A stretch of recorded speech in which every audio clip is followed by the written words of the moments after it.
So, guys, we're back on the Bird Podcast, and I am joined today with Nikella Holmes. Nikella, thank you so much for making your way up here today. Thanks for having me. No, absolutely. Guys, as you all now know, with the Bird Podcast show, we bring in a lot of the heavier stories, and today we're going to talk about being groomed. And so there's so many more things manipulated and sexual crimes and to be fair, we do always tell all of our guests, and they're getting to know now at the start, but what we always do is we will include links and groups that can help here below. So just for some of you, this may be triggering, and that's why I always like to know, but I do think now people are getting to understand we're doing the hard-hitting stories, and I always like to do this at the start just to make sure that people look after themselves. But if you need any help, please reach out to some of these amazing charities we've done, even ourselves. I don't know what we will try and help to link people in, but if you're suffering at home with these thoughts and this has happened to you and you haven't told anyone, please talk to somebody. Every guest we've had on and every survivor we had on said the beginning, the help started when they started talking to someone. So look, Nikella, there is our intro's quite heavy, but before we get into it, why don't we find out a wee bit about you and where you're from? So Ballymena, if you can't tell from the accent. Born and raised there, still living in Ballymena. I was the youngest in the family, a wee late one, as we like to say, so probably spoiled rotten, daddy's princess and mummy's best friend, I think. So, yeah, great childhood. Smart, I suppose, maybe not street smart, but went to grammar school, loved it, played hockey, and all that. And then when I was about 13, I started to go to church, which is where my story begins. Okay. And when you're saying you're going to just attending church or like after schools or? So me and a friend went to, it was the sports bowl in Ballymena at the time, just what you do during the week when there's nothing else to do. And a friend of ours was there with a youth group from a church. And we started to talk to them. And he said, why don't you just come back and get pizza? So did that. And why don't you come next Wednesday night to the church for youth group? Okay, so did that. And before I know it, I was there week after week, really enjoyed it.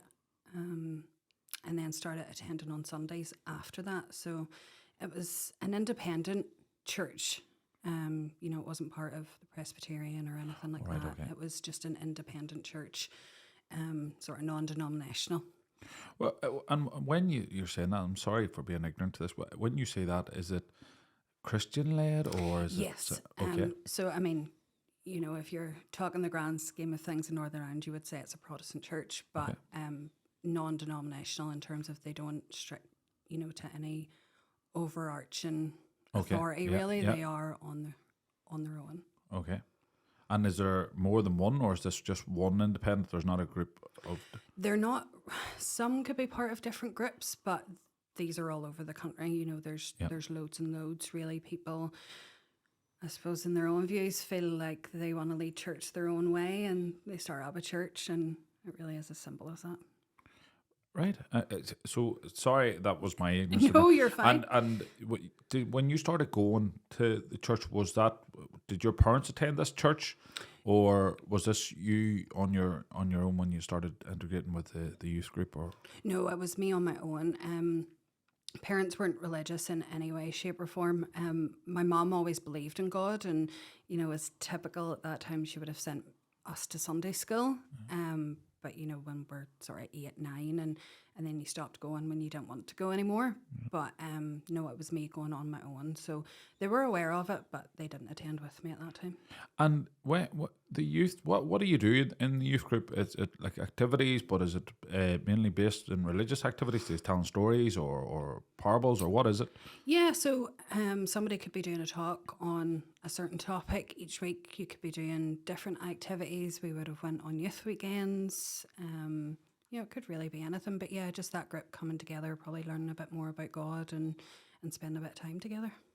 And you were really enjoying it at this time? And absolutely loved it. And then what changed? Well, I went to church then on Sundays and loved that even more because I had been used to kind of the free Presbyterian for Sunday school. So, there was people with tattoos and, hair More. dyed and no hats and no skirts, and there was drums and guitars, and I just thought this was amazing and really enjoyed it and decided to become a Christian then. And And what age was this? 13, 13. and I just felt like I found somewhere I really belonged. Like, I absolutely loved it, and I wanted to know more and more about God. I knew all the stories, but I wanted to learn more about it. And at that time, there was quite a lot of people had joined the church. So they started a kind of new Christians course on a Sunday morning before church. So that would have just been going through the basics, creation, Jesus, all that kind of stuff. And that was led by Gary Thompson. So that was the first time I met him. There was maybe 10 of us in that group. I was probably one of the youngest. So there was anybody from age 13, could be up into their 60s or 70s, just if they had joined the church recently. And I loved it. Absolutely loved it. We would have read some stories and then we'd have had a bit of homework to take away, just answering the questions. And I must have been one of the more enthusiastic ones.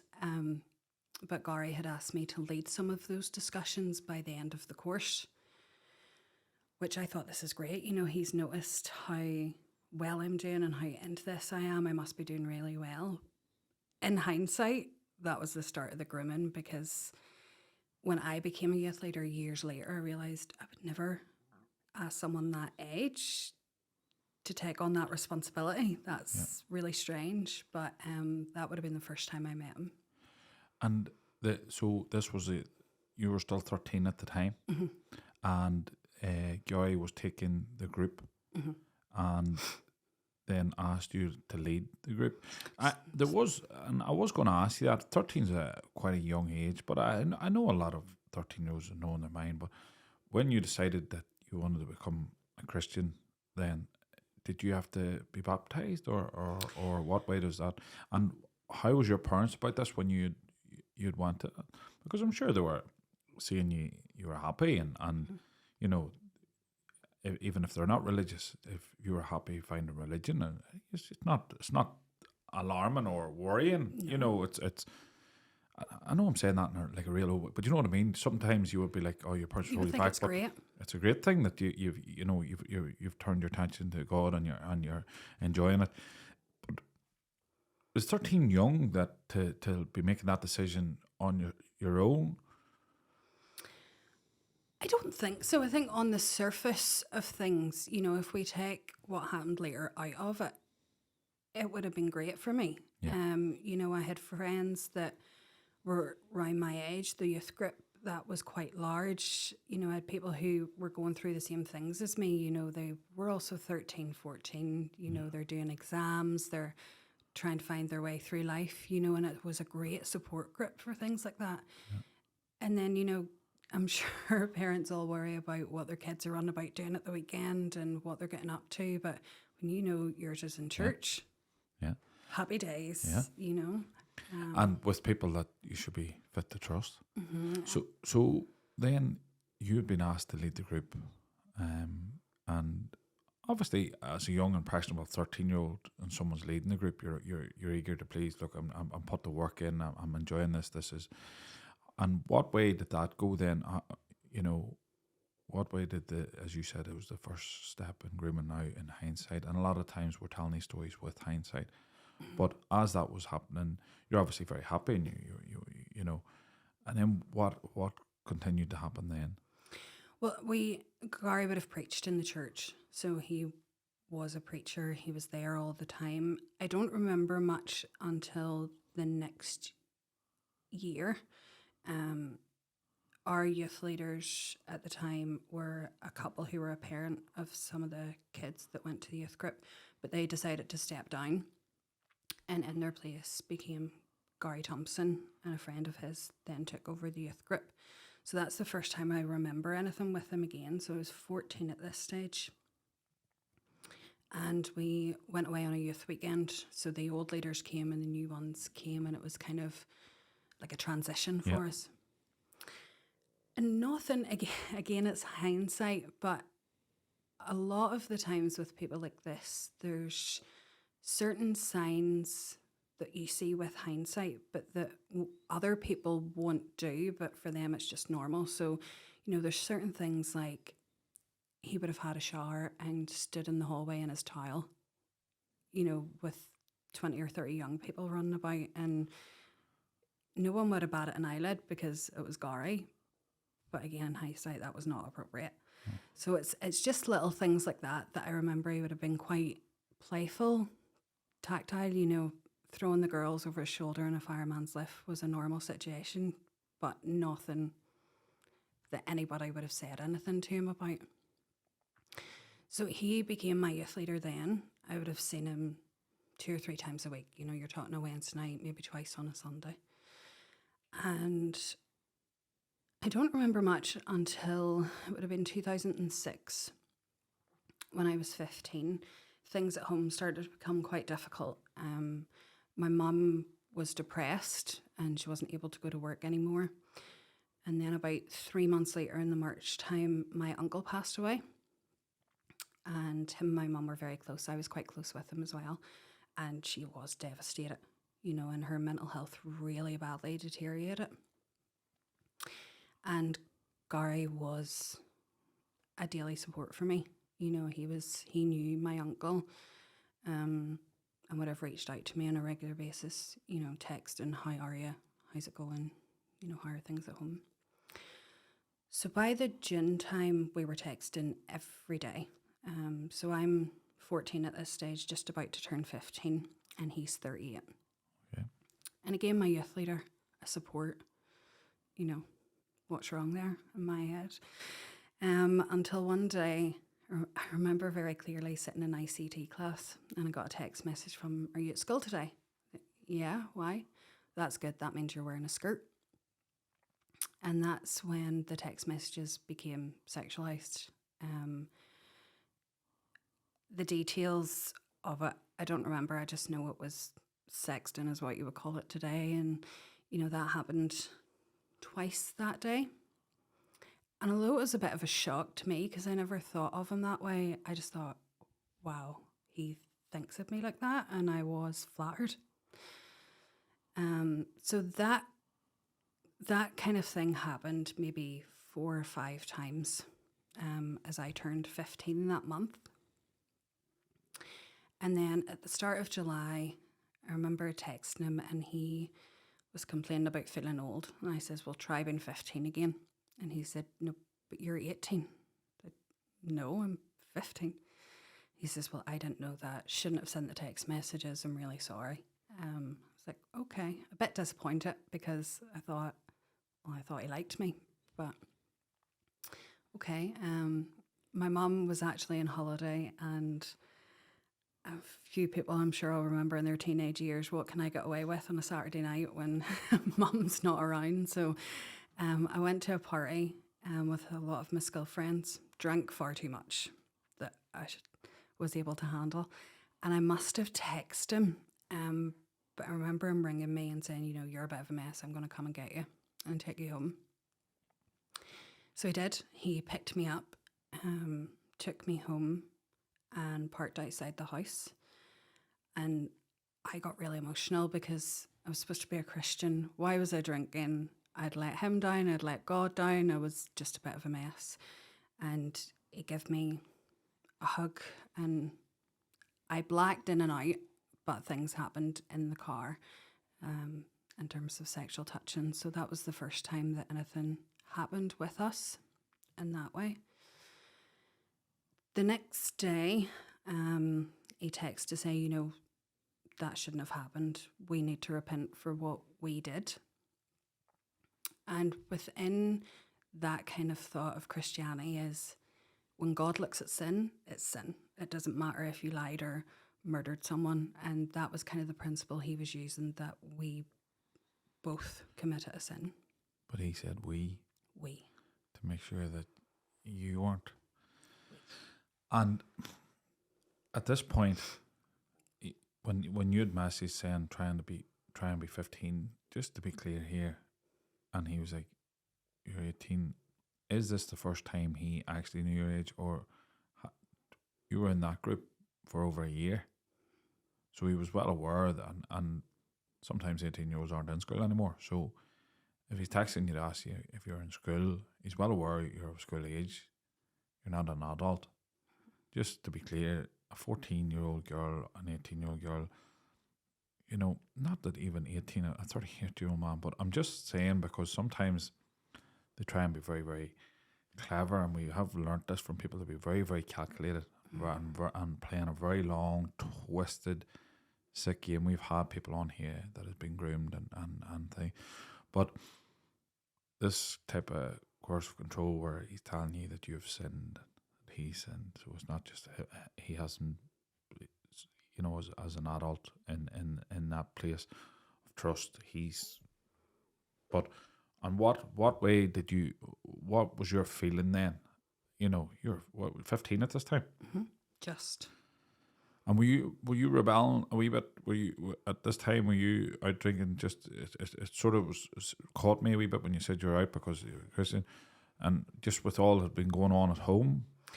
Yeah, I think it was just a lot of stress, and my friends were drinking, and I thought I will too. And you know, at that age, you don't realise how much you can handle, and just had far too much. Really, tried to have a bit of fun, and yeah, just had far too much.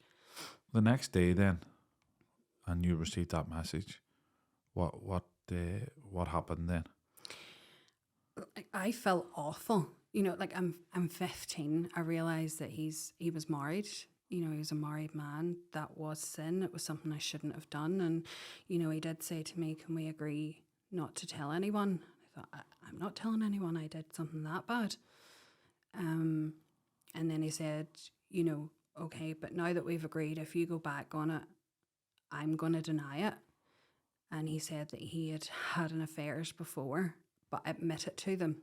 So if he denied it, he would be believed, and I wouldn't. Right.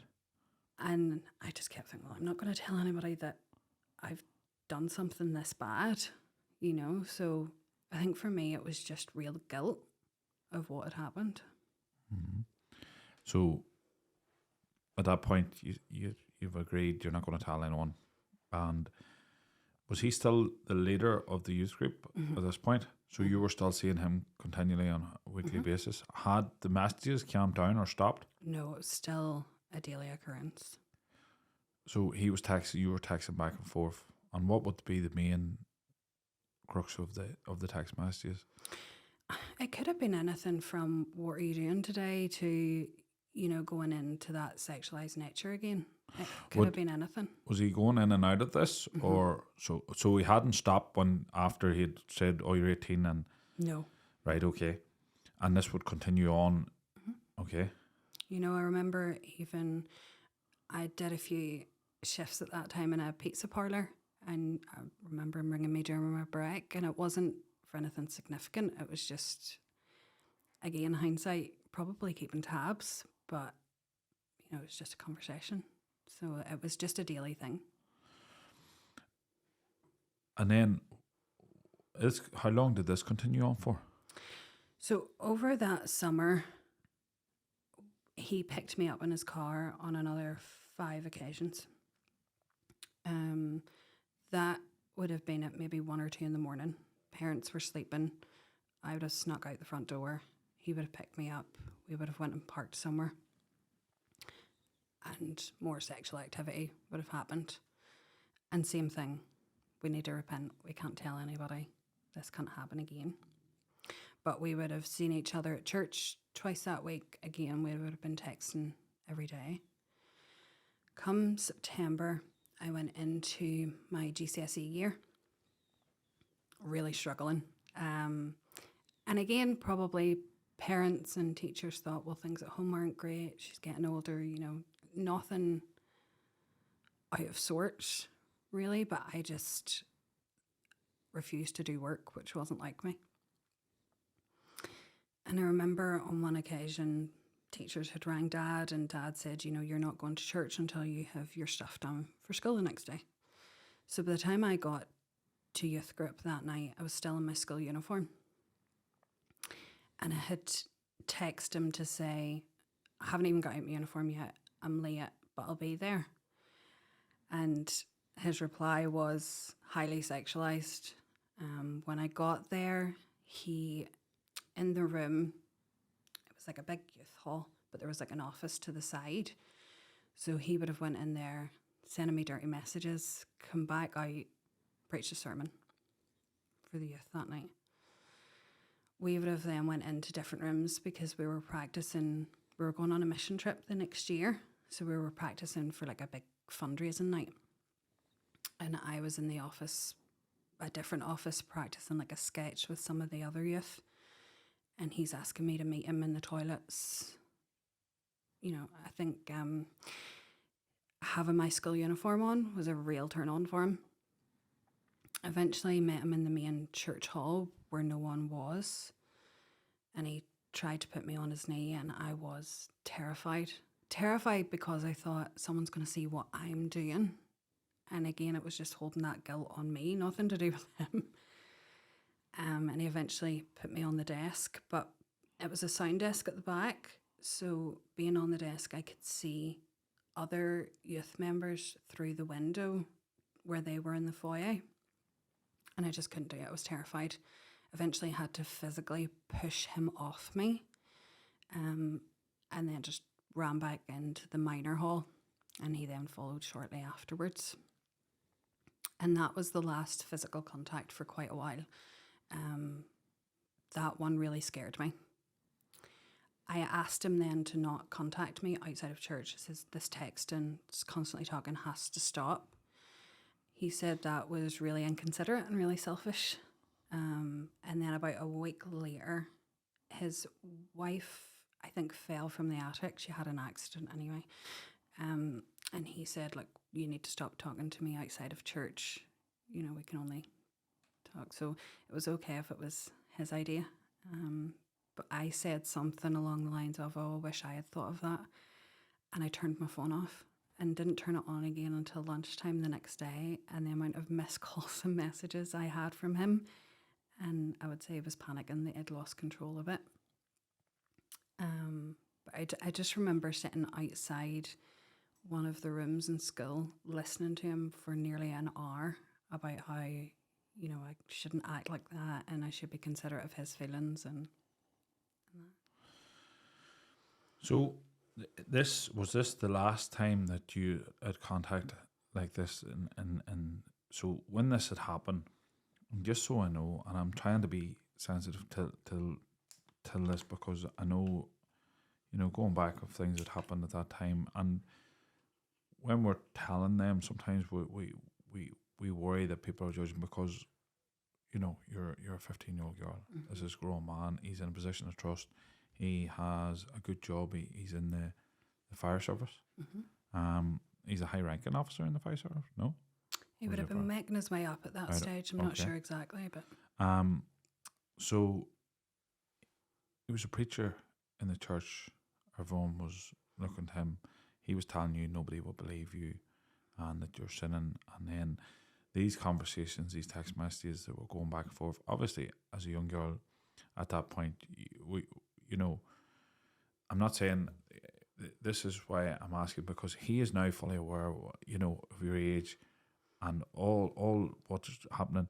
At what point did you realize or say to him, no, I don't want to talk to you anymore, or thing? And then did it continue on after that? The physical side stopped. Okay. And that was that time at in the church building. Okay. Yeah. We would have still been talking on a regular basis. It might not have been every day, but there were still text messages back and forward. Had you told anyone else about this at this point? No. Okay. Terrified too, and I genuinely thought that I would be the bad one. You know, for him, he would have said that he was struggling with certain temptations and certain things, and for me, I was making his Christian life worse. I was tempting him and leading him into this, and I just took all the guilt on myself. Okay. The next year, we went to Romania on a youth trip. in the preparation for that, he leaned on me quite heavily. You know, I was doing press releases. I remember he gave me all the physical money to carry while we were traveling. We're talking like $3,000. And I was the youngest in the team. You were 16 at this point? Mm-hmm. Okay. So we would have still been in close contact in terms of that. On the lead up to going to Romania, he was accused of seeing a woman in the church, but very vulnerable. Okay. He told me that he did not do it, and I believed him. But some of the leaders in the church were adamant that he should not be in charge of youth and should not be taking them on a foreign trip. The more senior pastors said, it's okay, he should be able to go, but we'll supervise him. Let me just clarify this. So, had someone reported this to a member of the church? Mm-hmm. So they had reported that he had sexually assaulted, or no, it was a woman of age. It was just an inappropriate relationship. Right. Okay. And she was vulnerable, did you say? Mm-hmm. Okay. And the church group is now aware that he had been sexually inappropriate with a vulnerable adult, mm-hmm. and they were okay with him going looking after the youth group on a foreign trip. Mm-hmm. Okay. I suppose by vulnerable, I mean, you know, maybe mental health issues, addiction. And I think some in the church thought she's a grown woman, so they had an affair, not, you know, whereas other... Now, sorry, because as I had...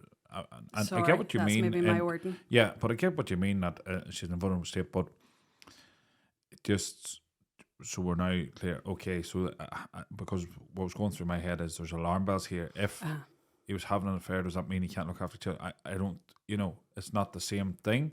Obviously, I know from what you said that he should never have been in charge, but I mean to them, so it's not fair on me to highlight that, and maybe some of them senior groups just seen that as he's made a mistake, he's had an affair, but that doesn't mean that he is a paedophile or yes. So it's not fair of me to highlight that and make it sound like that when maybe that's just how they judge that. So maybe that's, you know, in hindsight, he should never have been anywhere near children. But no, but if that's all they knew at that point, other leaders were thinking, you know, he's leading them in a Christian way, and he's having affairs in the church. Yes. So there's that side. Again, it came out later that there was numerous women that he was seeing in the church. But that came out later on. We went to Romania. Everything was fine. While you were in Romania, was there message exchanges? No. So this had all stopped? It all stopped. And when about did it stop? After that time in the church hall, did it all stop then, or after his wife had fell? After his wife had fallen. Okay. Anything sexual or inappropriate had stopped. Okay. Like I said, it was still daily conversations, you know, still checking in. So still would have been in contact. Mm-hmm. Okay. And then you were in Romania, and then how did you feel being in his company at this point? It was awful. And the last year had been awful because I had never told anybody. You know, I still had what I thought were feelings for him, but I couldn't act on them. I couldn't say anything. And he would have been the type of personality where he would have picked a fight or, you know, been angry at me for anything. And again, that's control looking back on it. But I was just in a constant state of, I have these feelings for him, but I can't show them. I can't talk to anybody. This happened, but I just have to pretend like it didn't. And it was really difficult. So when you come back from Romania, what was, like, it's still weird that you've been left responsible for this. So you were working close together. Mm-hmm. You're still feelings, and I know, and I'm being delicate with this because at that time, when you're 15, 16, young, impressionable, young girl, which now this is why it is on the adult to be the adult. A young girl, you know, while you were messaging and liked him and looked up to him and was trying to impress him, you know, and as you said, you liked him. You didn't want him getting in trouble. You didn't want that coming out, you know. But this is why it's very important for us to do podcasts like this to highlight behavior, because these behaviors are patterns of how pedophiles work, and they groom children, and they use that the control element, as you say, in picking fights, making sure that he knows he's still got you scared to tell anyone that you. The minute you start gaining a bit of strength to answer back or say something, the panic sets in, the phone calls, and behaviour patterns like this, when we hear this from victims, are common. So it's important for us to have this podcast. But it also, sometimes when people's telling a story, they don't want to say it, you know, the way it is, that you like the person you were trying to thing, and you would have, you know, encouraged that. But this is where the adult needs to be the adult in this, and this is completely inappropriate. But as a young, impressionable girl, that's not on you to know. So when you were back and the message had stopped, had you stopped messaging and he had stopped messaging, what way had that, you had come back from Romania and he had started leaning on you to do the work for Romania? No, when we came back from Romania, that was all done. Yeah. He stopped being youth leader. He had actually taken the group that went to Romania for dinner, and he had said to us that what he had been accused of before we went, he actually did do it, but he lied so that we could all get going to Romania and there would be no issues. And the rest of the youth group were like, don't worry, we understand. I was raging because I, you know, led. It hurt you? I led, you know, the fight to get him going. I believed him. But what I got for not showing him the support the way the other group did was intense. You know, I was selfish. I wasn't giving him the support he needed. And that's really the major last interaction I had with him for about another year. The senior pastors at the time left, and the junior pastors became senior. Yeah. They were the ones that objected to him going to Romania. Yeah. So when they took over, he didn't last very long. Yeah. And we weren't in contact then until I was 17. Do you think that the junior pastors had concerns, or has that come out since then? Had they concerns of some of his behaviour? They had concerns about his behaviour in terms of having relationships within the church, not underage concerns. There was no reports of that. Again, the women that he had been with were very much of age. So there had been, you were more aware of more than one person, and he had admitted to you that he had previous affairs. So the pastors were more concerned that his behaviour wasn't keeping him with their values and he didn't last there.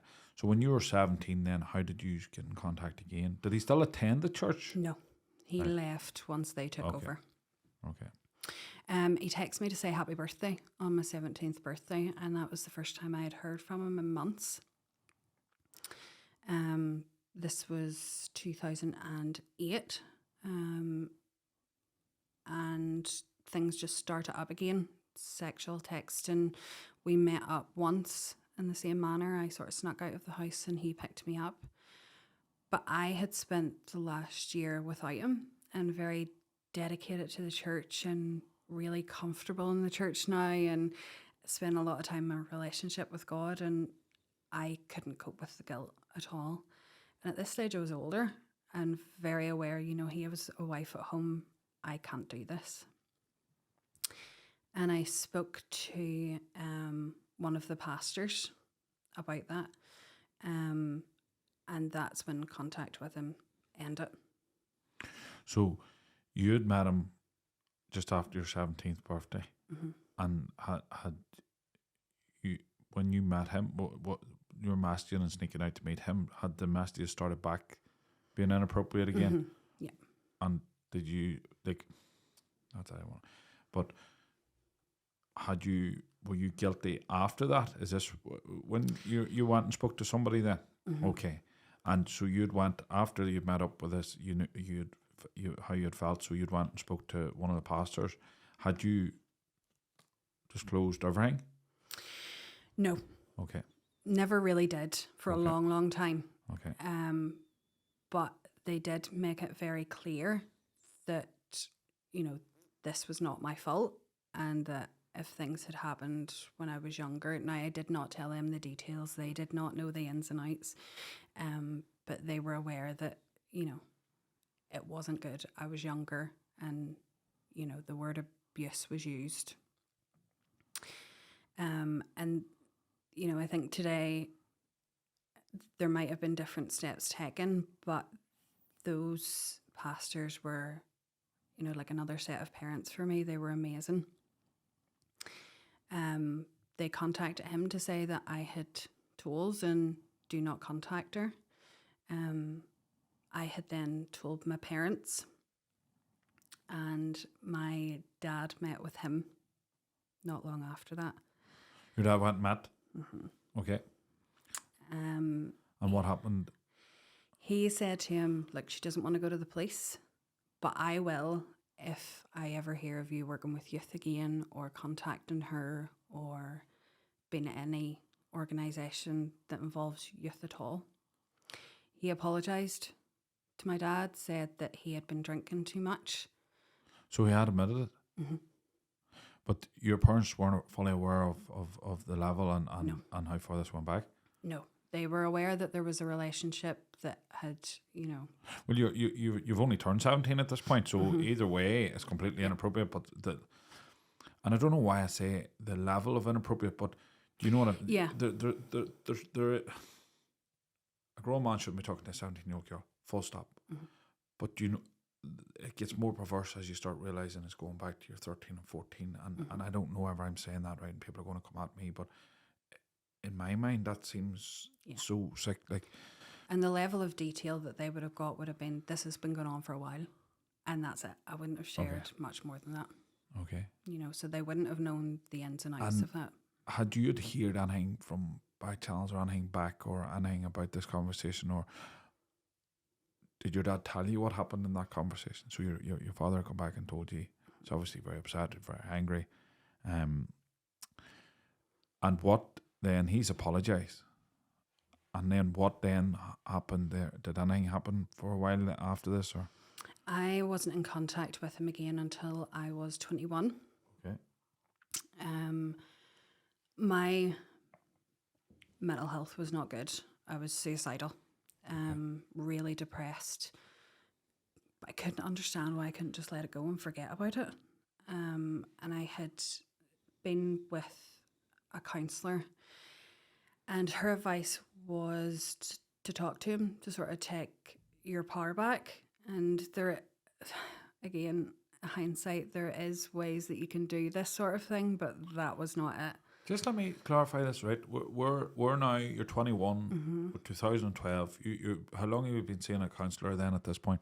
Oh, not for very long. It was only a few sessions. But your mental health had deteriorated. You know what?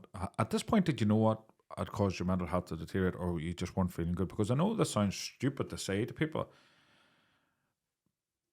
People have been victims of abuse earlier in their life, and they think that they've buried it and they've dealt with it and they've moved on, and then they get depressed and they don't realise that they haven't dealt with it. It's just coming back. Were you aware that this, because and for some people it might be like, oh Jesus, how stupid is he? But sometimes people aren't fully aware of what's making them feel like that at that point. Absolutely. And there's like two parts. There's the logic part of you, and then there's the feelings. And the logical part of me knew, okay, that was inappropriate. Abuse might be the way to describe it. But the feelings part of me was still very, there was two of us, it takes two. Did you think it was abuse? Again, logically, I think I knew, but I didn't let that come into my brain too much, because the guilt for me was the major thing, and holding on to that, because I had done this awful thing and he had done an awful thing. You know, it was the two of us together. Yeah. And I know I asked that, but a lot of people, when you talk to them and they're like, I never seen it as that until people says to me, this is what's happened to you. it took a long time for me to come to that realization fully, for it fully to sink in with me that I had no responsibility at all. You had seen a counsellor. Had you fully disclosed to the counsellor everything? Right. I have an issue here now. You have told the counsellor that you had been groomed and abused from the ages of 13, and their advice to you was to confront this person. Is this a licensed professional counsellor? Right, I don't know, and I understand there is terms about taking your power back, but I don't know. I know you can take your power back by speaking out, by going to the police, by talking it through with someone and realising that I am not responsible. I was a child. I was an innocent child. I was groomed. I was abused. That's taking you. That sounds like awful, awful advice. It was. And did you do it? Yeah. And it was a very short conversation where I came away feeling worse, obviously. Had you relayed to the counsellor that you'd been feeling suicidal? And this is the reason. I know I'm going back over this, but that is absolutely now, and like I would be massively concerned at this point as your counsellor that A, this is a trigger, B, this is now being relayed to him as a paedophile, and they're sending you back. Like there's so many dangerous red flags in this situation. What was the conversation then? Had you reached out in message and said, "Look, I need to talk," or he's obviously panicked? Or was he completely oblivious to? Did he think he had got away with all this and that he was oblivious to this, or had he panicked to come and meet you, or what? No, he said, "No problem. Do you need me to give you a lift?" Or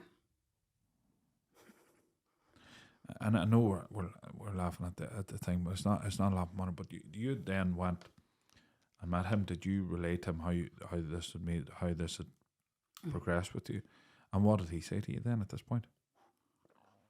He said he was really sorry, that the guilt had been eating him up ever since, that he should be enjoying his time because he now had children, but he couldn't over the guilt of what he did to me.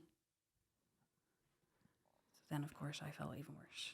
You know, I'm dragging this back up for him. I'm not just letting it go. What's wrong with me? You know, so again, very short conversation, but that was it. And it was just more traumatizing myself. So then what happened after that? So no contact with him again until 2018. He was now the chief of the fire service. And because of that, I'd seen him in the news and popping up in different things. And how did you view him then? You know, at that point, was it angering you when you seen him progressing, or?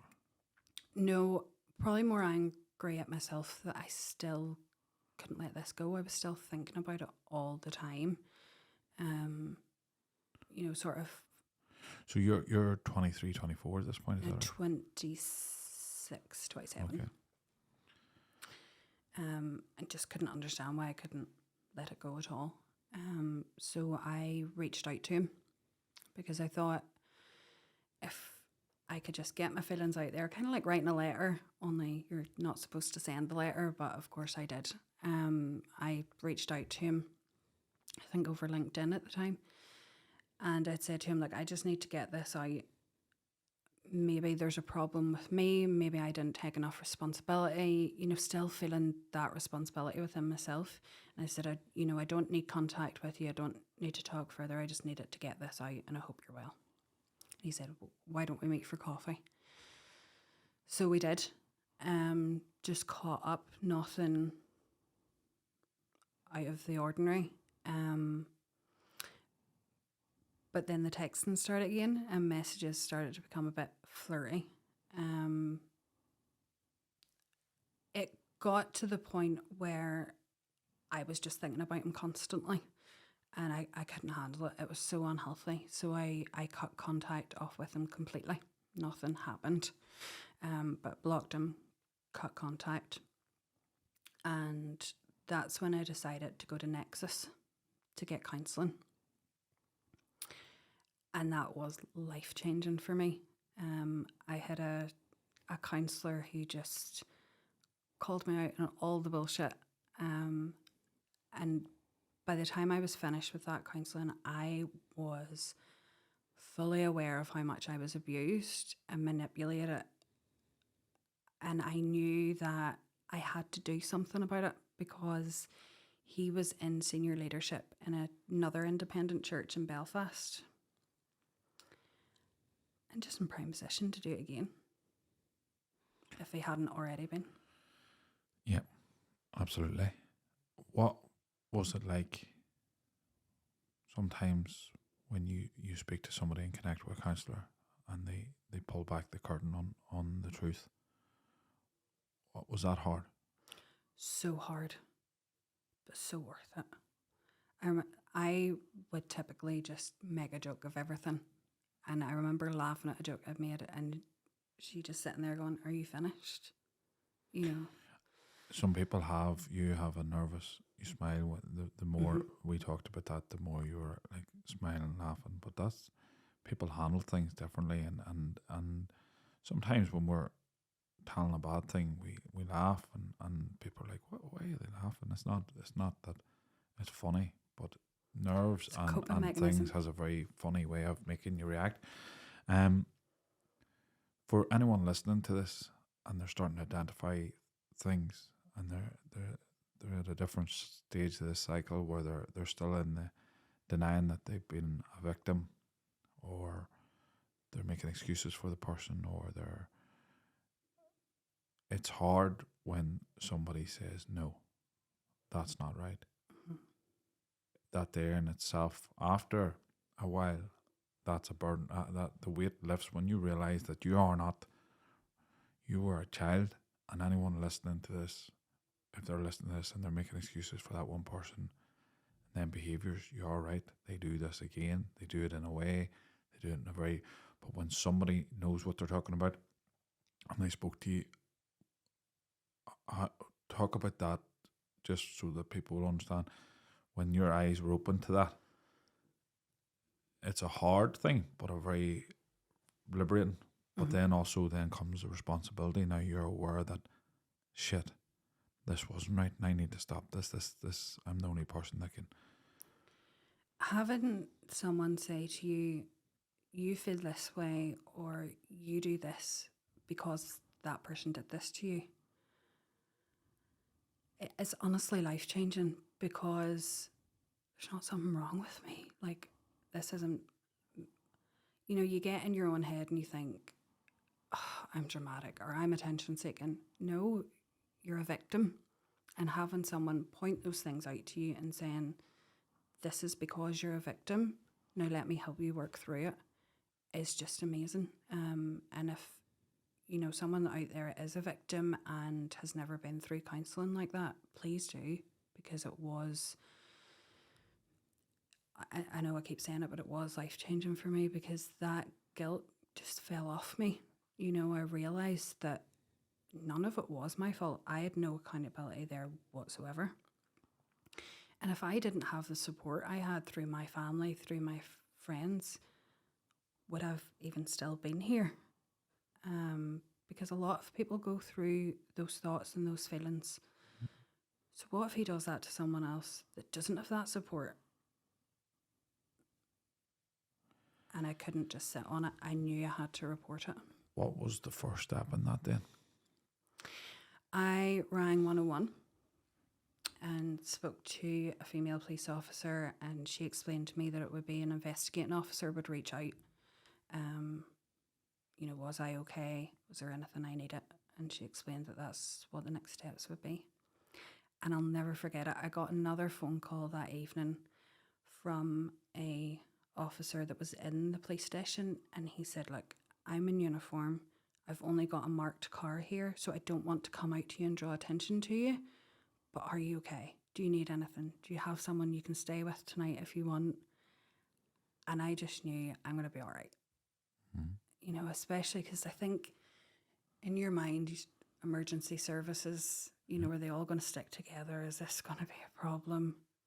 But the police were amazing. Amazing. I have always said it. I give a lot of stick sometimes to the police in certain things, but there is not a police officer that I have seen in doing their job that wants people like this to get away.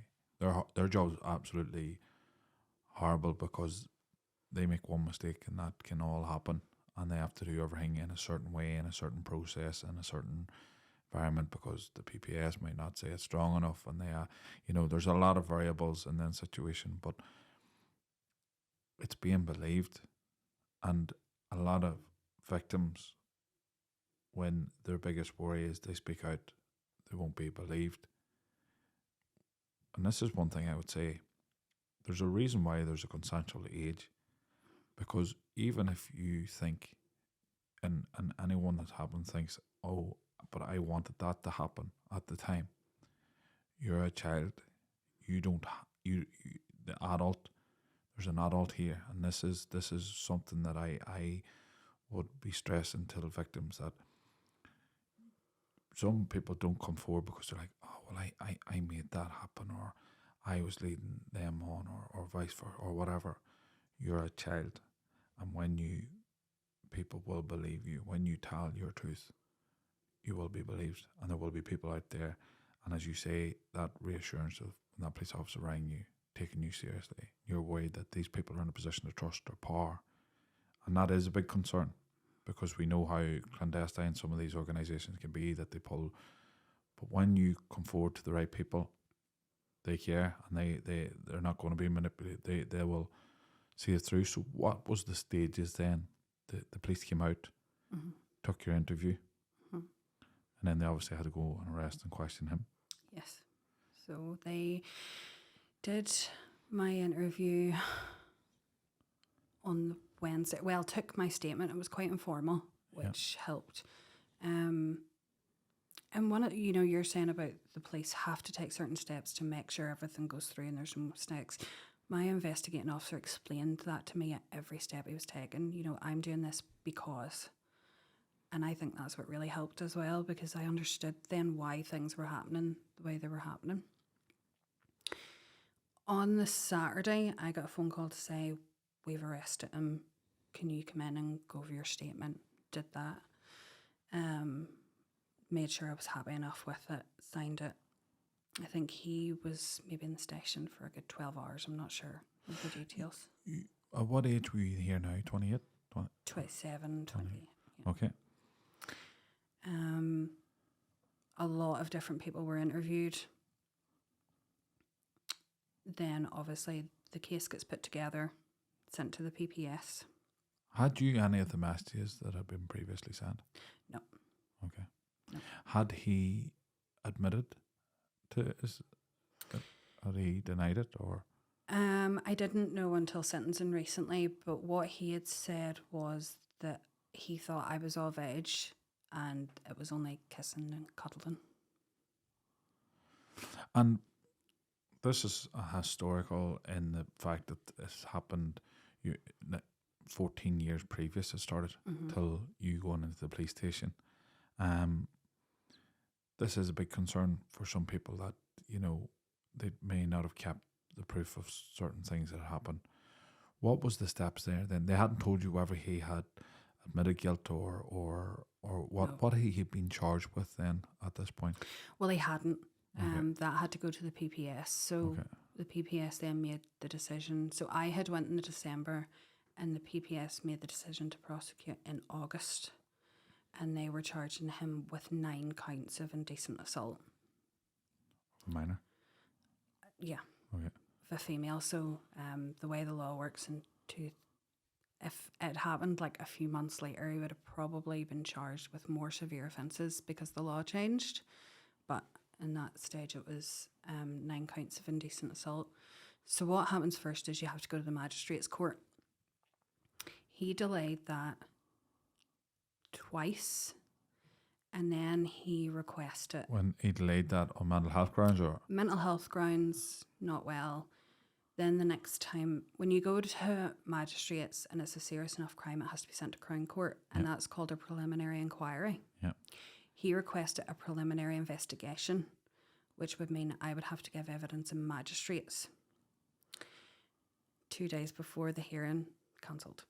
Aye, so he wanted to call your bluff.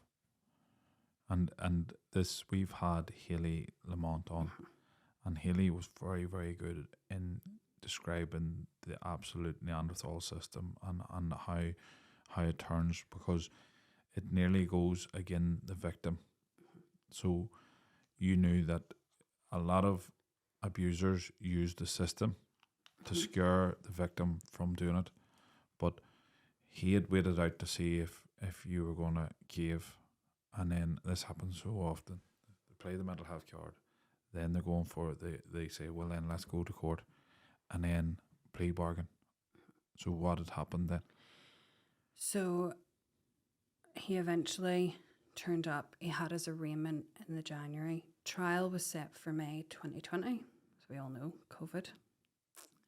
So that was delayed. In the June of 2020, so a month after the first trial was supposed to happen, the defence put in an application for material from Facebook.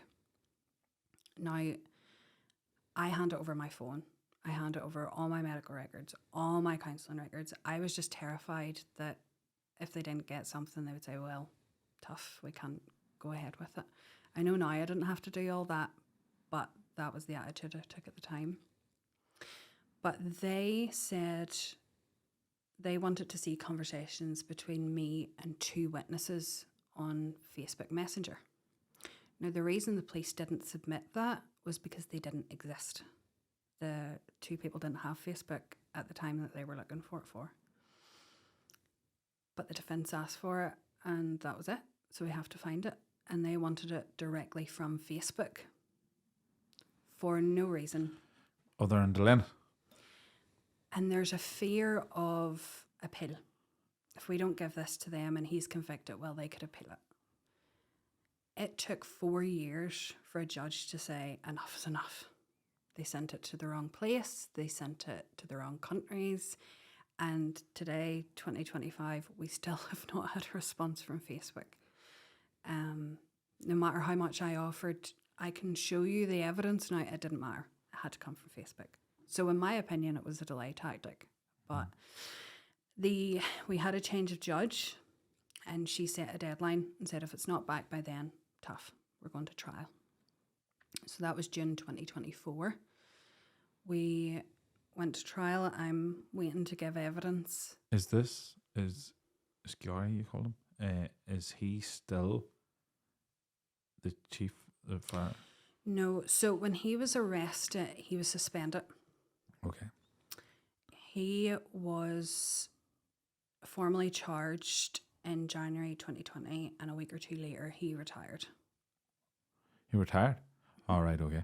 So he was the chief, the fire...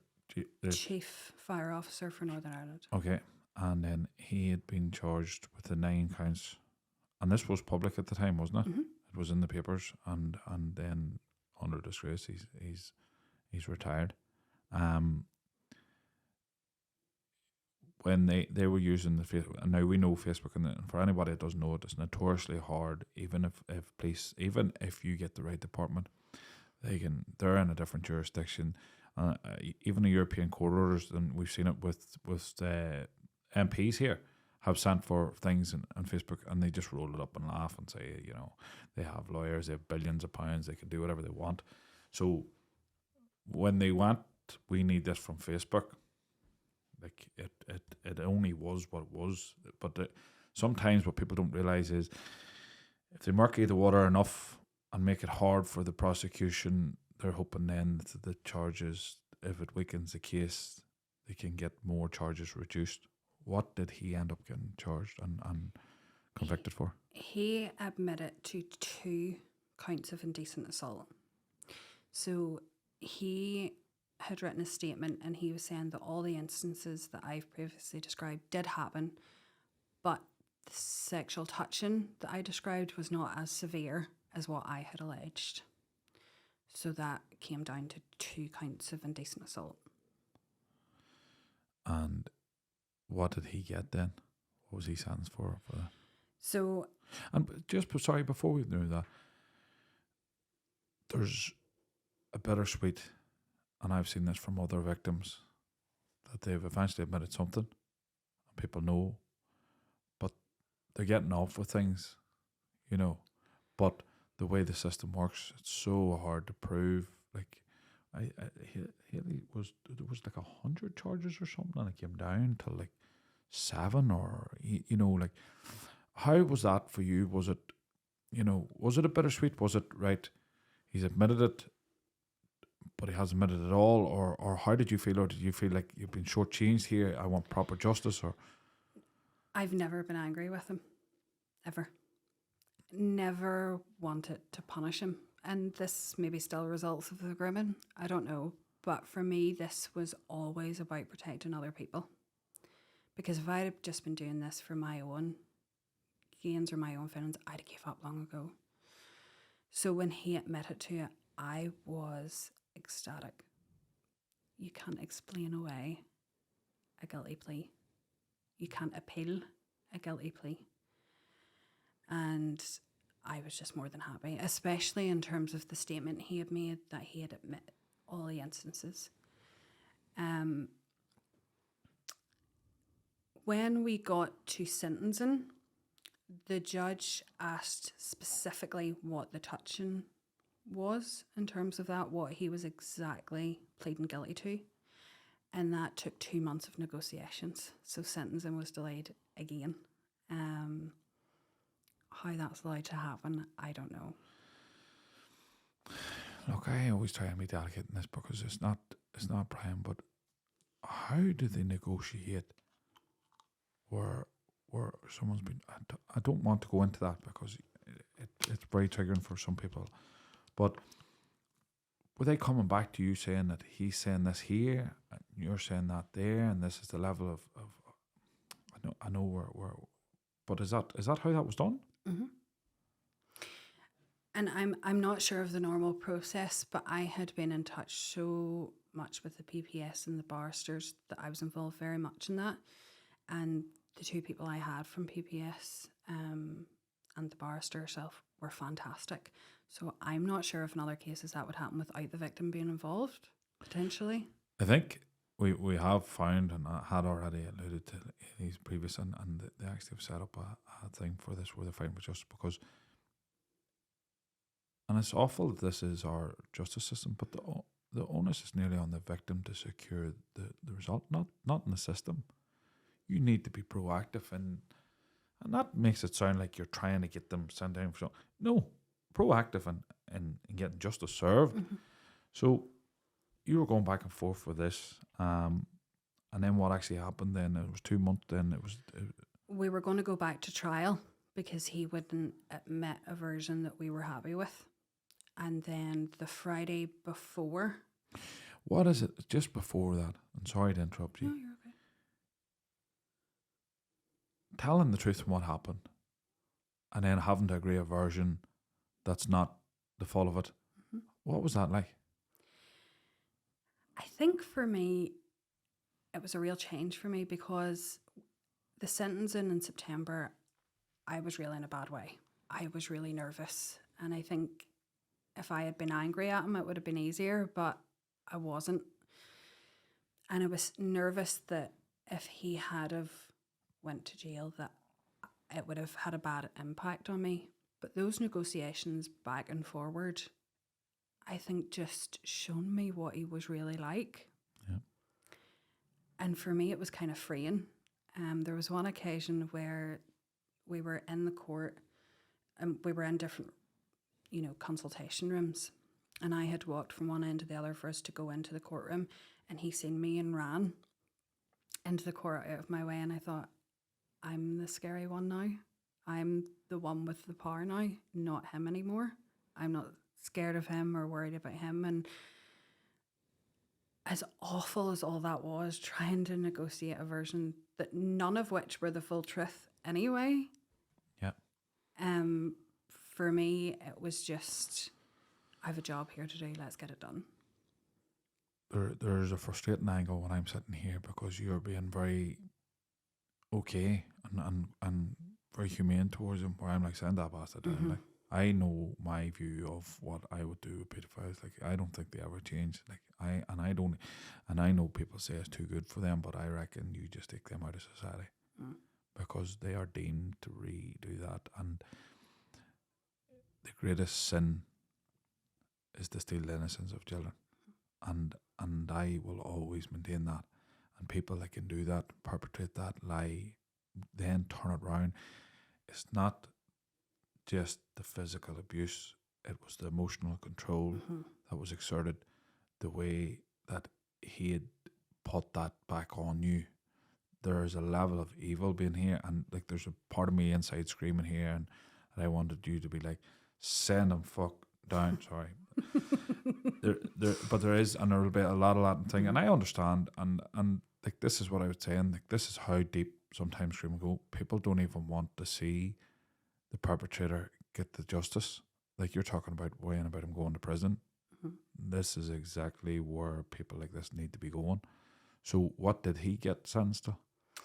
He got 8 months in prison, 15 unlicensed. I think he had to agree to some sort of sexual offences program within that. 5 years of different orders and 10 years on the sex offenders register. And I know people are thinking, nowhere near enough. Probably isn't. I was hoping for 5 years on the sex offenders register. Like if I had come out with, I thought if I get that, I'll be happy because people will be protected. His name will be out there. 8 years custodial. 8 months. 8 months, sorry. Custodial. It was custodial, it wasn't suspended. No, custodial. And can he be out in 4 or 5 months? No. So he had to serve the full 8 months. 100% people are shouting this. We're in a country now where somebody's admitted to being a paedophile and they're going to get 8 months. Somebody gets caught with a fire stick and they're getting 5 years. And this is why we're sitting here now saying, what's going on here? This guy maneuvered himself into a position of trust, took a children's group, and I have no doubt in my mind that you're the only person at this interaction with this man. Done this, created havoc through your life, rolled on, got into a position of power, was over, how many people is his position over? People would have been looking up. This would have been a respected member of the community. This is someone when you need your passport signed, you go to. This is somebody that's on a high-paying job that has, that we should be looking up to in society. This is somebody that's supposed to be saving lives, looking after youth. And one thing I worry about this is things like this, youth projects, there's so many, they have so many good youth projects that are saving children's lives that people don't realise. Children are in bad way and they find these and they're going away and they're doing trips and they're exchanging with different students from different religions, different walks of life. And people like this use it as a guise to get involved with vulnerable, and people are trusting. Like your parents are thinking, you're in a church group. How much more can I be trusting? 8 months just seems like so. No, it's an insult. Like I sometimes think victims are insulted. Like where is the scale of justice? As in, you're depressed and suicidal for years that he's robbed of your life. He's not even seen a year of prison. Like he's out now, I take it. No. So that was in December past. So it'd be summer before he'd be out. So he'd be out this summer.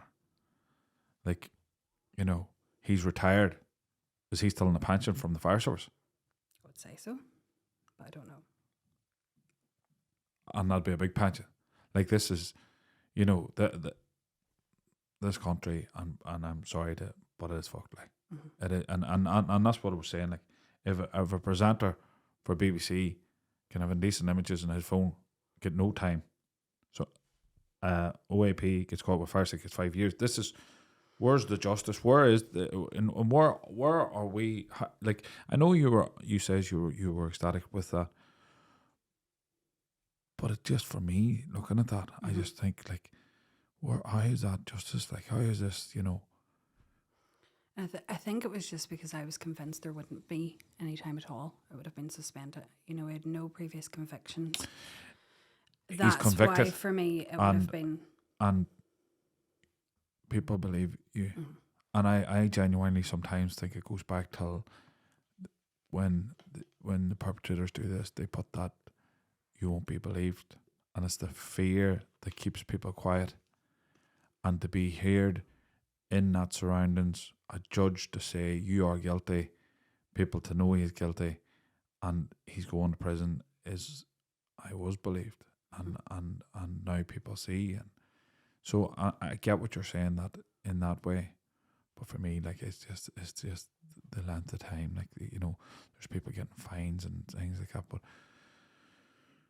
how, after all that, sometimes I worry that the court case actually becomes like an anticlimax for some victims, that going away from it, there's a lull then, because you could put your energy towards something. You're preoccupying your mind. You're fighting for justice. How did you feel after that when you went away from that? During the sentencing, and so this may be off that question a little bit, but his good character references were from the church. I have found that one of the most difficult things since. So his church stood on. I would have massive concern of who in that church decided that this guy has now been convicted of it, and we give character reference towards somebody that was in charge of a church group, youth group, abused a child, and they decided that in their wisdom that they would stand on and give a character reference. Is nobody in that church asking questions of who thought that this was okay? This is now a convicted paedophile that's on the sex offenders register, that we stood up and said, great guy. One of them was the pastor, one of the pastors. What pastor? It's Exchange Church in Belfast, so it was Penny Too Good. I would have massive questions. This is a different church from. I know what they're going to say. At the time. We're giving our opinion of what we know. Exactly. Right. Maybe. How else do predators abuse if they don't integrate themselves into things? Isn't, to abuse people in their church, they have to think he's the best thing since sliced bread. They should know better than that by now.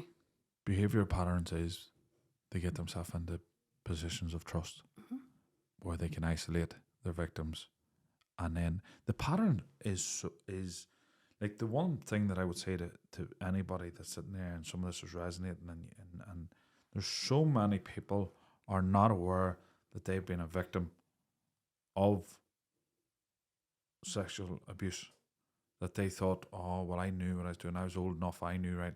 You weren't. But what actually sometimes I find when people listen to podcasts, they say, and that was me, they've described my life. Because the reason why it resonates is the patterns are very, very similar. They isolate, they get into positions of trust, they go for vulnerable, you weren't sure where you belonged, you think, how is your relationship with the church and God from there? I don't have one. I went to church for a good few years after that, but when I reported the abuse, the church that I had previously been with were not happy. I had a friend, we're friends for about 15 years, and he was irritated that the police had contacted the church without me giving them forewarning, which of course I can't give them forewarning, it's a police investigation, but they said that I was selfish. I wasn't thinking about the church, I wasn't thinking about others when I report it. Well, I have a question to them now.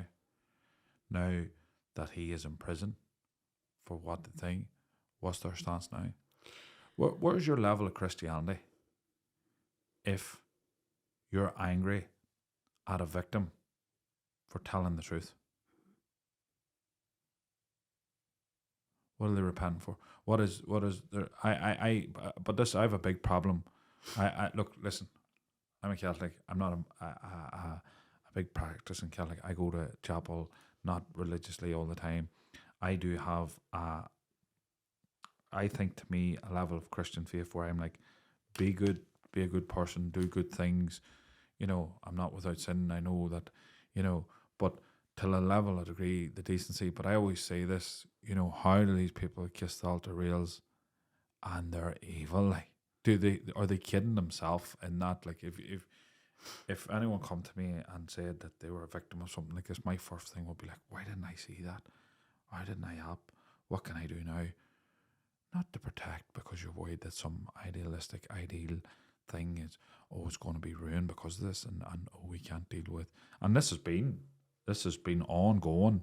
We've had this not in just the Protestant church. We've had Father Paddy McCafferty here, and the Catholic Church closed ranks. We know all about the shit that they've been up to. I find it very hard sometimes to have any faith in religious structures when this is how they respond till evil. Exactly. And I reached out to a couple of people in that church and that church in Belfast after he changed his plea. And I said, look, I'm happy to talk with you. I want to make sure that this doesn't happen again, because safeguarding measures are one thing, but when someone like that knows what they're doing, they can still slip under the radar. And I still have not had a response from any of them. Both made comments to the BBC. You know, that church that I was with said that they were very shocked at the news and they were praying for me. They've known for the last 6 years, so I don't know what news they were shocked at. But again, they can do press statements, but they'll not talk to me. The church where you've been abused under their supervision has never reached out to you. The current leadership, no.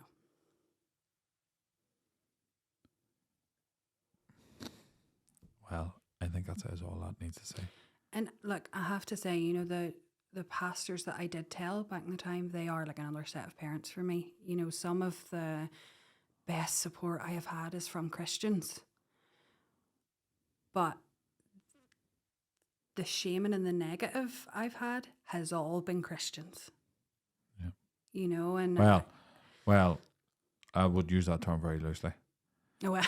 Yeah, supposedly Christians. And, you know, I don't want to dilute, because sometimes this isn't fair, and there's so many good people that attend church. There's so many good people that are there for all the right reasons. They want to help. Absolutely. And it's not fair to tar everyone with one brush, but I would ask some of the ones that decided in their wisdom to stand up and speak up for a now convicted paedophile, and to question where they should have stood. Where's your compassion? Where have you reached out? You know, all these people talk about when they get their judgment day. All these things will be weighed against you. You'll know where you stood when things happened. You'll know the words you said. You'll know the thoughts you thought. So they'll have to deal with that in their own time. The one thing I would just wanted out of this podcast was, obviously I want you to have your story, and there's other court cases going on at the minute of people in serious power that people mightn't have thought they were going to be believed. 100%, there's one at the minute, and I don't like to comment on things till, you know, either people are convicted and we know the truth. But what I would say is, for anybody that's watching this or listening, you will be believed. Tell somebody. If you're not sure, if you're actually starting to doubt yourself that maybe I would more often than not say you were, and you would need to talk to someone. You spoke to Nexus, and that's where you had your breakthrough. Maybe it's your best friend, maybe it's your partner, your family members. Speak to somebody. You cannot carry the burden of things like this alone. And that's why when we were talking about like how hard it was to come out and say this, but for you, was that the changing point? You know, I know you said that you were suicidal then, and was speaking to Nexus, going to the police, you know, there's where you get your power back. Not what that. And one thing I want to say too, guys, not every counsellor is. It's the same as any trade. And another thing, I've actually spoke to people and I says, oh, you know, I would be an advocate for counselling, but not every counsellor you will gel with. First and foremost, it might just be a personality clash. Secondly, they're not all right.